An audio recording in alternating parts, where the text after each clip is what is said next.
सुबह सुबह एक ब्लॉग पढ़ा जिसका लबलबाब ये था कि तारीख में अर्तुगरुल का कोई किरदार था ही नहीं, तो फिर क्यों तुर्क के इस ड्रामे में मौसूफ के किरदार को बढ़ा चढ़ा के पेश किया गया। ब्लॉग में पीटीवी को भी निशाने पर रखा गया था कि ये चैनल डरलेस अर्तुगरुल दिखाकर अपनी नाकामी का खुलेआम ऐलान क्यों नहीं कर देता। जहां तक मेरा ख्याल है, इस ड्रामे के 1000 फायदे हैं और एक नुकसान, बिल्कुल एक नुकसान भी नहीं है। पाकिस्तान पर जब बॉलीवुड का सहर तारी था, घरों के अंदर नौजवान शाहरुख खान और संजय दत्त बनने की कोशिश कर रहे थे, तो उस वक्त नौजवानों की तबाही पर किसी लिखारी ने ना कोई कॉलम लिखा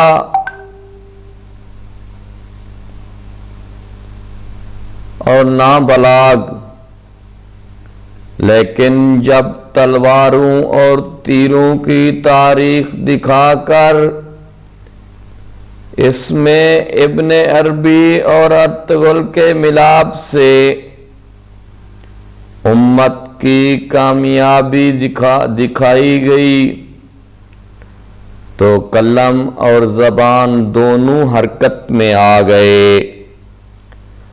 मैं सिर्फ इसी एक फायदे को लेकर अगर हर महीने तुर्क के इस ड्रामे पर कॉलम लिखना शुरू कर दूं, तो भी हक अदा नहीं कर सकूंगा।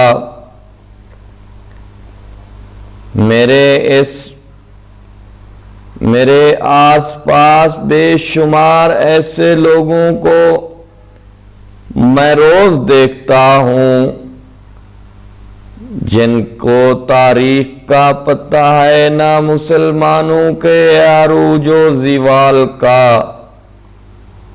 और जो बॉलीवुड के बनाए हुए तहज़ीब के इतने दलदा थे कि अपने बच्चों तक को घरों में फिल्में दिखाते थे और फिर कुछ अरसा बाद इनके रवैयों से तंग आ जाते थे।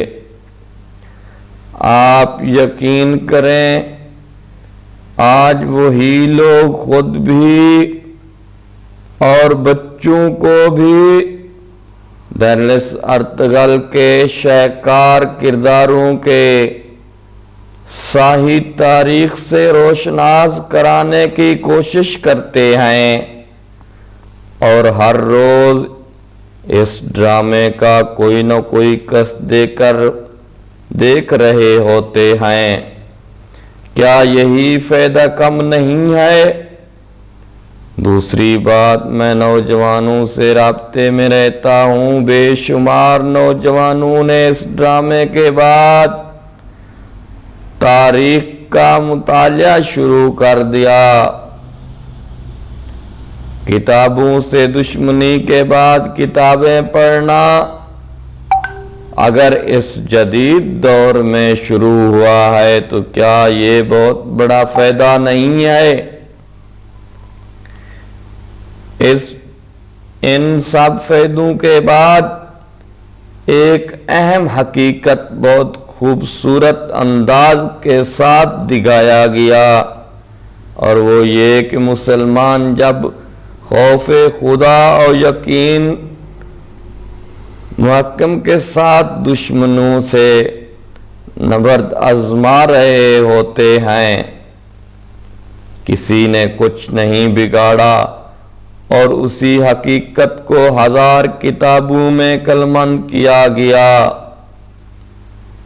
लेकिन किताब पढ़ने की यही आदत है, यहाँ आदत है, और ना किसी में शक्कत। ड्रामे के जरिए अगर इस हकीकत का इल्म हुआ है तो क्या कबाहत है। अर्तगल में कोई बात, कोई अदा ऐसी तो थी जिसको जो अल्लाह को पसंद आई, और फिर खिलाफत उस्मानिया का एजाज इनके नाम कर दिया गया।